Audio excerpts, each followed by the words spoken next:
정보 디자인이 적용되는 현장을 찾아서 리뷰해보는 시간입니다. 오늘은 첫 번째로 오늘이죠. 새벽까지 저도 열심히 봤는데요.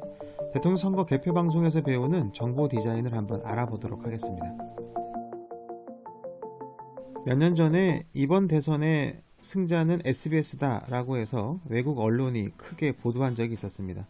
그만큼 몇 년 전부터 SBS는 대선 개표 방송의 승자를 독식했었죠. 그렇다면 왜 독식했는가 찾아보면 기존에 딱딱하고 지루하기만 했던 개표 방송을 아주 재미있게 스토리와 그리고 컨셉을 집어넣었죠. 펜싱 경기를 한다거나 줄다리기를 한다거나 아니면 달리기를 한다거나 등산을 하는 이런 방식이 되게 많았습니다. 하지만 요즘에는 컨셉과 스토리가 많은 방송사에서도 진행이 되기 때문에 다시 이제 좀 비슷한 결과를 만들었습니다. 그렇다면 우리가 좀 더 고민해 볼 건 뭐냐면 이렇게 돈을 많이 들인 3D 그리고 사진 합성 그리고 다양한 컨셉과 스토리 작가들을 썼다면 정말 중요한 게 무엇인가를 조금 고민해 볼 필요가 있습니다. 예를 들어서 이 인물들이 먼저 부각이 되면서 실제 몇 포인트가 차이가 난다 그리고 현재 A 후보는 몇 %다 라고 하는 이 비중과 비율이 정확히 가시성이 드러나지 않는 경우가 생기게 됩니다.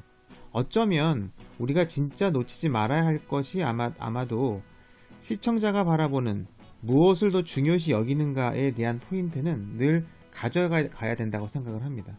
이렇게 경기를 하고 있는 부분과 숫자가 이렇게 대립되는 부분에 대한 것 또한 위험한 부분 중에 하나겠죠.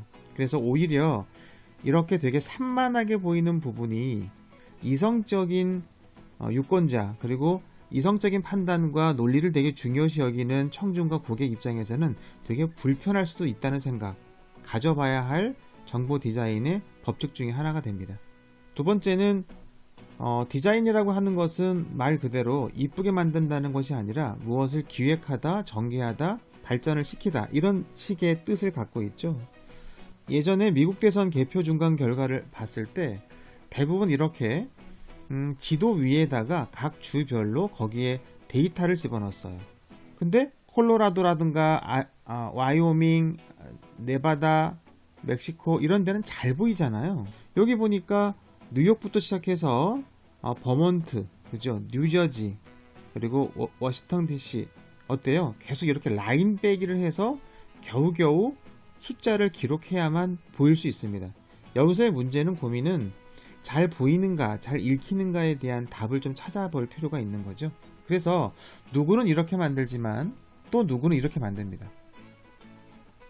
자, 보시게 되면 그러면 근데 미국이니까 이렇게 지도 위에 놓는 게 당연히 맞지 않나요? 라고 말씀을 할 수 있어요. 근데 저는 오히려 이 앞쪽 아이보다 뒤쪽 아이가 더 좋았습니다. 왜 좋았냐면 얼마나 개표가 된 거야 그리고 몇 표를 받은 거야가 그게 더 중요했단 말이에요. 그럼 그 중요도를 어떻게 잘 보일 것인가에 대한 가시도, 가독성에 대한 초점을 맞춰주는 게 저로서는 더 좋았다는 얘기죠. 그러니까 사람들의 심리는 지도가 우선이 될 수도 있고 또는 내용이 우선될 수도 있다는 거죠. 그러니까 앞에 말했던 중요도가 무엇인가를 반드시 따져봐야 되고 그 다음 그 중요도를 어떻게 보일 것인가에 대한 가시성을 따져봐야 될 필요가 있다는 겁니다. 실제 이렇게 인물 크기와 이름 크기와 그리고 선거 인단의 확보된 크기를 이렇게 비슷하게 만들어 놓게 되면 어때요? 이렇게 분산이 되죠, 눈은. 그래서 오히려 가독성은 떨어지게 된다는 겁니다. 물론 이렇게 여기처럼 굉장히 심플하게 화면 구성이 될 때는 그렇게 상관은 없겠죠. 어떤 게 주냐 분야에 따라서. 그래서 항상 중요도 순위를 결정을 하고 그 다음에 이걸 어떻게 보여질 것인가에 대한 가시성과 가독성에 대한 고민들을 충분히 가져야 한다는 것이 여기서 찾아볼 수 있는 디자인 원리가 됩니다. 보통은 이렇게 두 개의 힘을 많이 갖고 있는데요. 오히려 여기보다는 위쪽이 조금 더 낫죠. 왜냐하면 숫자가 먼저 보이고 얼굴이 보이고 숫자가 보이고 얼굴이 보이고 그리고 비중도로 본다면 위에 두 사람이 굉장히 중요하고 나머지는 부가 되는 상황이 벌어집니다. 중요도와 가시성에 대한 고민들을 해본 거죠. 자, 그렇다면 어제와 오늘 새벽에 있었던 20대 대통령 선거 그 개표 현황에 대한 것들을 네이버와 다음에서 이렇게 경쟁하듯이 보여줬습니다. 저는 두 가지를 다 봤는데요. 일단 저는 어떤 게 더 잘 보이는가에 대한 가시성과 중요도, 그리고 하나 더 말씀드릴 문해력이라고 하는 게 있죠. 주어진 정보를 어떻게 읽고 보고 쓸 수 있는가에 대한 판단 근거가 되는데요. 그것들로 한번 눈여겨봤습니다. 새벽이라서 다음은 이렇게 검정색 바탕으로 저는 체크가 되어 있어서 봤고요. 그리고 네이버는 이렇게 화이트 바탕으로 봤습니다. 만약에 네이버랑 다음에서 이렇게 승자를 뽑는다면 어떤 게 승자가 될 것 같아요? 검정 바탕의 화이트가 확 눈에 들어오긴 하는데 정보의 중요성과 가시성 그리고 문해력을 봤을 때는 저는 요 네이버에 손을 좀 들어줄 것 같다는 생각이 듭니다. 이유가 있습니다. 이유가 자, 왼쪽 거 보죠. 다음 거를 보면 여러분들 무엇이 더 먼저 보이는가를 한번 판단해 보세요. 무엇이 더 먼저 보이는가? 아까 얘기했던 순위, 중요도에 대한 겁니다. 무엇이 먼저 보이는가는 내가 중요한 것을 말하나? 아니면 유권자나 청중과 고객이 원하는 것을 말하나? 라는 부분입니다. 두 가지가 동시에 쓰여져야 되겠죠. 첫 번째, 상대방은 무엇을 알고 싶은가에 대한 겁니다. 무엇이 알고 싶은가에 내가 생각하는 중요도를 합치는 거죠. 근데 다음 거는 지금 사진이 굉장히 중요도가 돼버렸어요. 그리고 여기 있는 1, 2위가 되게 작게 보여지고 퍼센트도 되게 작았습니다. 근데 여러분들 어떤 게 더 중요했어요? 어떤 게 궁금했어요?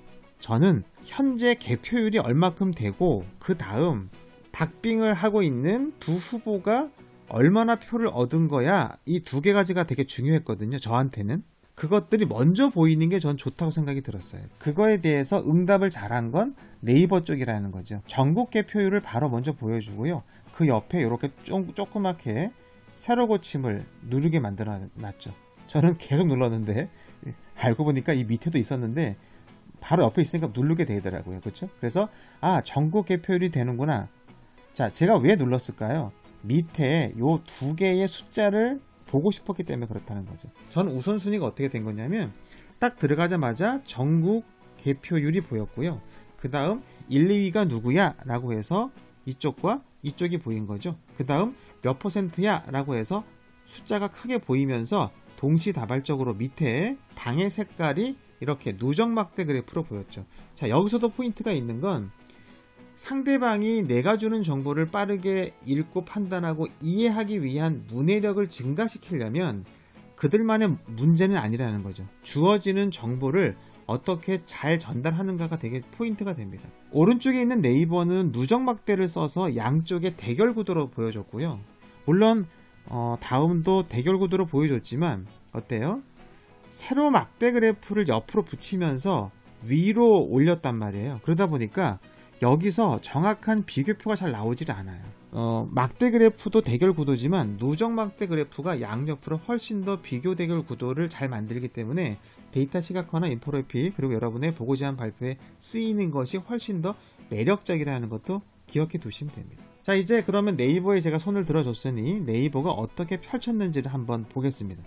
개표율은 파이 그래프로 계속해서 자세히 보여줬고요. 한 단계 더 들어갔을 때 난 전국 말고 우리 지역은 어떨까? 라고 해서 충남으로 들어갔더니 폼박스가 나옵니다.